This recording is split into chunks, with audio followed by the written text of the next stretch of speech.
What's up, you guys? It's your boy Miguel here, giving you another daily dose of radiation and more information you probably won't find out there on the internet about being a rad tech. And today we're looking at the topic how to be a better tech by reaching out to some of the more veteran techs or someone who's been there longer. Because I know sometimes you get into a position, I've seen it with other techs, they're like, you graduate and then you go to work and chest x-ray, it's just simple chest x-ray, we always do it, and you kind of get arrogant sometimes, and we're like, I know what I'm doing, you don't need to help me. Some techs go that route, like, I'm certified, I know what I do, this is how I do it, it gets the job done, whatever. And then there's other times where sometimes you're afraid to ask other techs, especially the veteran ones who've been there, because it makes you seem like, oh, well, you went to school, they taught you kind of what you needed to do your job. Why are you asking me, or why are you burdening me, with that? And it kind of makes you seem like you're slacking or stuff like that. But I would say, for me personally, I've noticed that since I've just started working, maybe close to a year in my trauma 3 place, that especially the veteran techs, all of them, thankfully for me, I've known them for a while. All my clinical years, I've had a good relationship with them, and some of them been students. I've been students with them in college, even like with prereqs. So like, I can reach out to them, and I know like they won't get judged, or like they know, well, if I teach them and make them better, it will, in the long run, it will make it easier for us if we ever work together.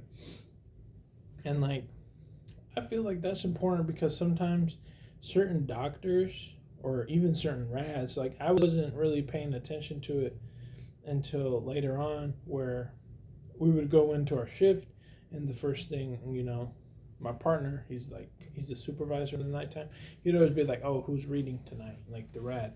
And like the day shift would be like, oh, it's so and so.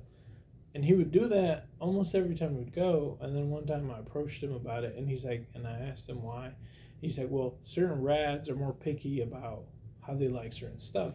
So, for your longevity of your career, if you find out what the rad likes, what he doesn't like, you can just avoid having problems. Or like, if you do something that maybe it isn't as optimal, because you can't always take a perfect picture. But if it's a certain doctor, maybe give that an extra effort to like try to give them another view, give them a better, different stuff, just not to make them mad.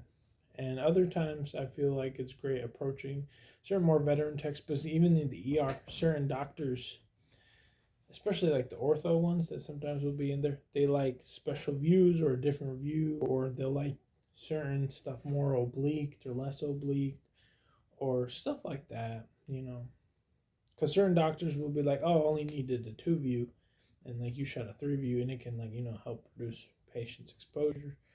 So like stuff like that, I would feel like, even, or adjusting the technique or any little tiny things like that, that you can, because most techs who's been there, like, they've used the equipment. Most of the time, you don't really change a lot of equipment because it's expensive. So for the most part, the equipment has been there forever, and sometimes like you'll shoot it, and like the machine will maybe pop up an error or something, and you'll have to go through like trying to figure out what's wrong. And most veteran techs will, like, since they work in so long, they already know, okay, this is how we fix it, or this is what we do, or this is who we approach to fix it. And like stuff like that, I feel like they will help in the long run and make their job easier. So certain techs are more friendly and approaching. Other ones are like, I know my job. If you can't do it, I'll do it. So you kind of have to, see who's more willing to work with you, stuff like that. But in the long run, if you can learn some stuff from the veteran techs, I know some stuff has slightly changed, but some stuff, like, it doesn't really change. And if they can find more efficient, they've been doing this so long that, like, you would imagine by the time they would have something more efficient than you trying to figure it out. And little shortcuts like that, I would say. And yeah, that's about it. All I have today. See you in the next one.